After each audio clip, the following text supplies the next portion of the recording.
সিলেটের জাফলংয়ে যারা ভ্রমণে আসেন কম বেশি সবার নজরেই পড়ে এই কালো রঙের পাথরটি। এই কালো রঙের পাথর নিয়ে এখানকার স্থানীয়দের অনেকের মুখে শোনা যায় যে এটি নাকি একটি মাজার, বড় হিল বাবার মাজার। এবং এই কালো রঙের পাথরের ভিতরে একটি কবরস্থান রয়েছে। সেই কবরস্থানে নাকি কেউ একজন শায়িত আছেন, এমন কথা আমরা প্রায় শুনেছি। তো তাদের মুখের সেই কথাগুলো বাস্তবে দেখার জন্যই আমরা সিদ্ধান্ত নিয়েছি যে আমরা কালো পাথরটির ভিতরে যাব। অবশেষে আমরা কালো পাথরের ভিতরে গিয়েছি এবং সেখানে গিয়ে এমন একটি বিষয় দেখেছি যে বিষয়টি দেখে রীতিমতো আমরা অবাক হয়েছি। আসলে কি এটি একটি মাজার? আসলে কি এখানে কেউ শায়িত আছেন, বা এখানে কি আসলেই কোনো কবরস্থান রয়েছে কিনা, সার্বিক বিষয় নিয়েই আজকে আপনাদের সাথে পুরো ভিডিও জুড়ে রয়েছি আমি রাসেল আহমেদ, আর আমার সাথে রয়েছেন আমার দুই ছোট ভাই। আমি আবারও বলে নিচ্ছি যে এই কালো পাথরটির অবস্থান ভারতের মেঘালয়ের ডাউকি বাজারের পাশেই, অর্থাৎ জাফলং এ যারা ভ্রমণে আসেন সেই জাফলং এর পাশ থেকে কালো পাথরটি বিশাল যে আকার, সেই আকারটা সবাই খুব সহজেই দেখতে পান। কিন্তু আদৌ ভিতরে কোনো কিছু আছে কিনা, বা লুকোমুখে যে একটি কথা কথিত আছে যে এটি একটি মাজার, সেই বিষয় কিন্তু এখনো ক্লিয়ার নয়। আমরা আজকে সেখানেই যাচ্ছি, আমাদের গন্তব্য কিন্তু সেই কালো পাথরের ভিতরেই যাওয়া।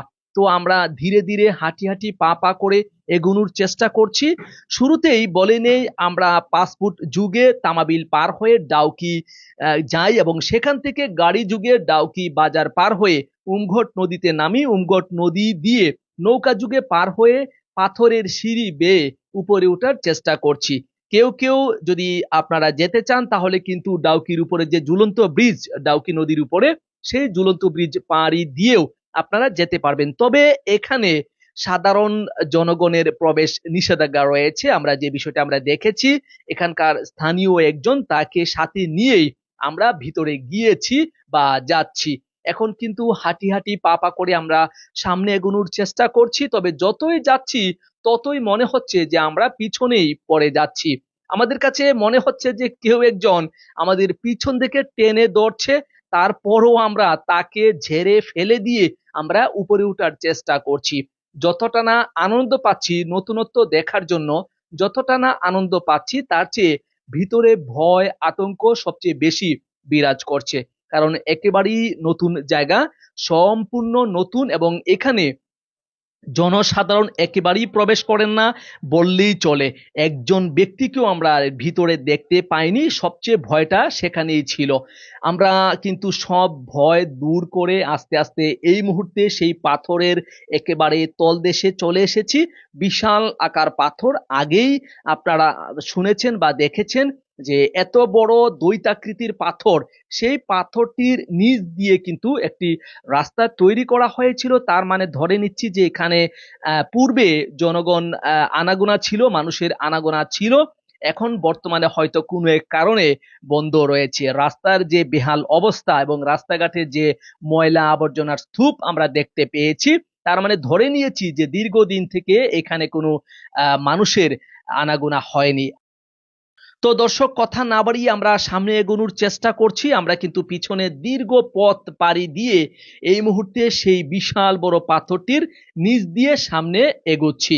আমার দুই ছোট ভাই তারা কিছুটা যাচ্ছে, কিছুটা ক্লান্ত হচ্ছে, মাঝে মাঝে আবার না যাওয়ার একটা ফোন দিয়েও আসছে। কিন্তু আজকে যেহেতু নিয়ত করেছি উপরে যাবই, সে বলছে যে এদিক দিয়ে যাওয়া সম্ভব নয় কারণ রাস্তাটা একেবারেই ব্লক। তারপরেও আমি সাহস করে এখানে সামনে এগিয়ে দেখতে পাই যে একটা রাস্তা রয়েছে। হ্যাঁ, এই যে দেখুন একটা রাস্তা কিন্তু দেখা যাচ্ছে। আমরা কিন্তু এই সরু রাস্তাটা দিয়ে ভিতরে প্রবেশ করব। যেহেতু তারা ছোট, সাহস পাচ্ছিল না, সর্বপ্রথম আমি সাহস করে এই রাস্তাটা দিয়ে প্রবেশ করি। এবং যেহেতু সূর্যের আলো আমরা দেখতে পাচ্ছি, সূর্যের আলো দেখতে পেয়ে সাহস আরেকটু বেড়ে গেল। তার মানে ধরে নিয়েছি যে উপরে কোনো কিছু একটা আছে বা খোলামেলা কোন একটা পরিবেশ আছে এখানে বসার বা দেখার মতো।